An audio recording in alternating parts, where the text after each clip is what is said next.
got Tom. Tom is going to be talking about all about EVE, what virtual forever wars can teach us about the future of combat.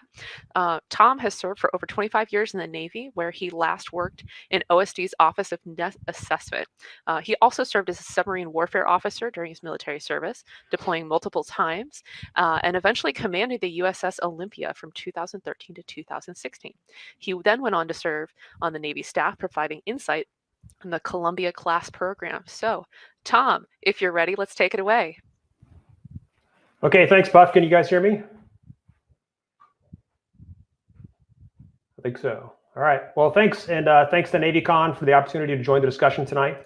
The observations that I will talk about tonight are derived from my time investigating EVE Online, a persistent world, massively multiplayer online game, or MMO, focused on virtual spacefaring, and in particular, focused on combat between virtual spaceships. With piracy, espionage, bounty hunting, and more occurring routinely, EVE is legendary for its complexity and remorselessness.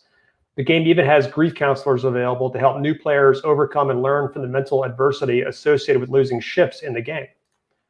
Now, it doesn't take long playing EVE to learn that solo combat against more experienced human players is a losing proposition. So to even the odds, many players will join corporations, self-organized groups ranging from dozens to thousands of members. Now, in the real world, military organizations have worked for thousands of years to find the best ways to build their teams, ones that can succeed on the battlefield. But while military processes have focused on instilling uniformity, discipline, and physical resilience, future remotely operated warfare may call for very different ways to select, recruit, and onboard new members. Now, to observe how EVE's virtual teams fulfill these functions, I joined one of its biggest corporations with more than 10,000 members.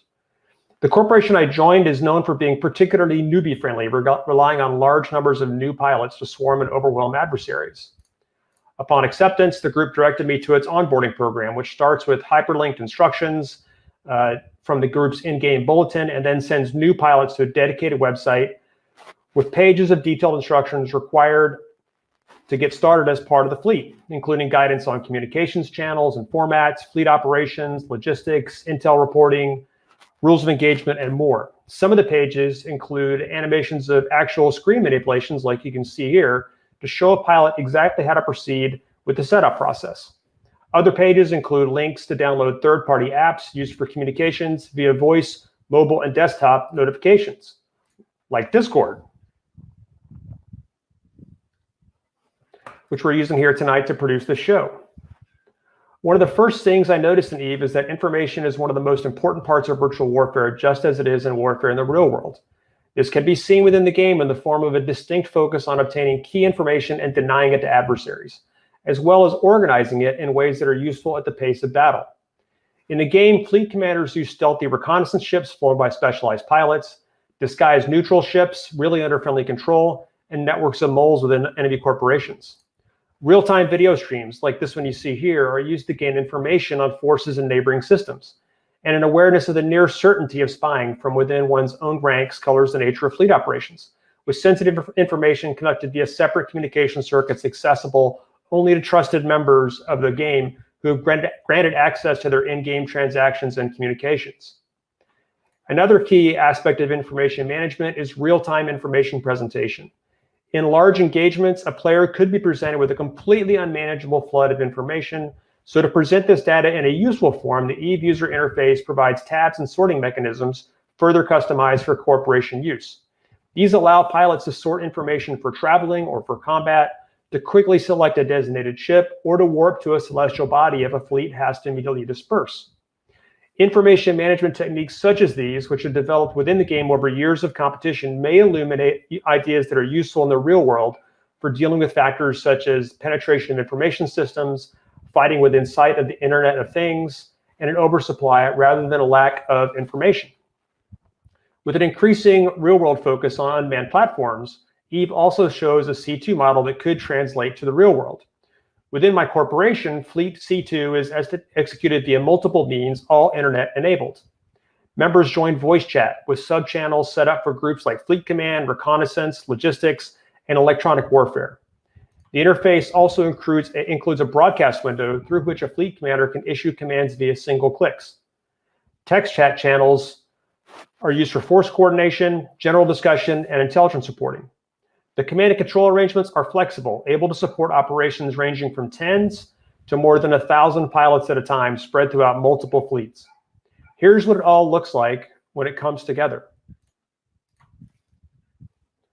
Now, in an era focused on disruption of information in the facilities that distribute it, perhaps this C2 model or something like it could provide a new vision of distributed C2 for the real world. With hundreds of operators logging on to plain Jane computers located at many different locations, this could be a way to reduce the vulnerability of C2 functions. Instead, these functions could hide within the clutter of cities and civilian IT systems, with operators logging on from many locations. Our headquarters could go from something like this to something like this. Forces that leverage the use of large numbers of remotely piloted vehicles could also recruit operators with different skill sets, casting a wider net to include people who live with physical limitations that have no effect on their ability to operate a computer. I can tell you that you only have to get killed so many times by pilots who sound like they're preteens to understand that physical capacity may have little to do with combat success in the use of RPVs, and quite frankly might be inversely related. Now, Eve also has a training model the military can learn from. Certainly a crucial ingredient to my group's success, and trust me, they're good at what they do, has been a training program that can rapidly train their pilots to a reasonably consistent standard of competence.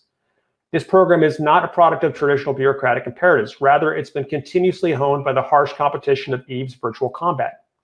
It's a multi-layered experience that includes online reading assignments and training videos, interactive group training, extensive instructor feedback, and near constant access to experienced pilots. Instructors are available in a dedicated chat channel so new players can resolve questions. During battles, a dedicated voice channel is set up for new members with experienced pilot available for consultation. This helps to allay one of the most timeless challenges of military operations: how to integrate new recruits into combat without leaving them ineffective or subject to excess attrition. Now, on a longer-term basis, instructors actively reach out to new pilots to see how they're doing, offering help and answering questions. For career progression, so to speak, the selection of players to higher levels of responsibility is initially mostly data-driven.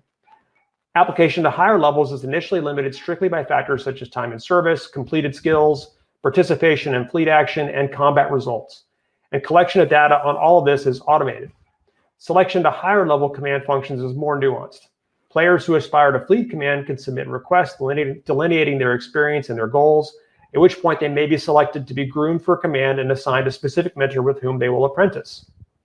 Now, some observers are sure to point out there are many ways that Eve is not the real world. There's the obvious fact that the stakes are low.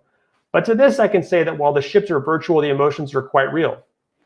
Many people I've encountered there are at least as motivated about what they're doing as a fair portion of the sailors that I encountered in my years of service. And I can certainly say that as measured by heart rate, some of my moments driving pixelated ships may have been comparable in intensity to many I experienced operating real-world nuclear submarines. Now, others may say that warfare between fleets of computer-generated spaceships may bear little relation to combat involving nuclear weapon systems. But to this, I'd point out that some of those same folks might be quite willing to use 18th century naval combat or campaigns fought with road ships and mass spearmen as sources of lessons learned for battles likely to involve electronic warfare, railguns, and missiles, all of which Eve simulates to some degree. Now, we should acknowledge that the creators of the slick user interfaces seen in the Eve universe are not required to deal with many of the restrictions that make information management difficult in the real world. Factors such as hacking and comms disruption aren't really a concern in Eve, as players caught engaging in doing it are subject to permanent banning. Also, the organizations in Eve don't labor under legacies such as inter-service rivalry, domestic political considerations, or counterproductive bureaucratic imperatives, though one wonders if that would build up over time. But I do believe that value can be gained by seeing what, absent those constraints, might at least be possible were one able to overcome real-world obstacles and capture the fruits of the creative and competitive environment found in multiplayer gaming. In the end, if defense thinkers have time and inclination, they can take a look and judge for themselves. But just remember, if you don't show up as blue on my screen, my friends and I will be waiting to warmly welcome you. But don't worry, grief counselors are standing by.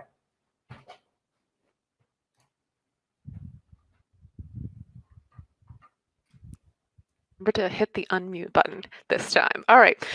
Thank you so much, Tom. That was awesome. I'm actually getting text messages from some of my friends who are super excited about the fact that you talked about Eve. Great. And we're definitely already getting some questions that we'll cover in the Q&A. So fantastic. I loved it.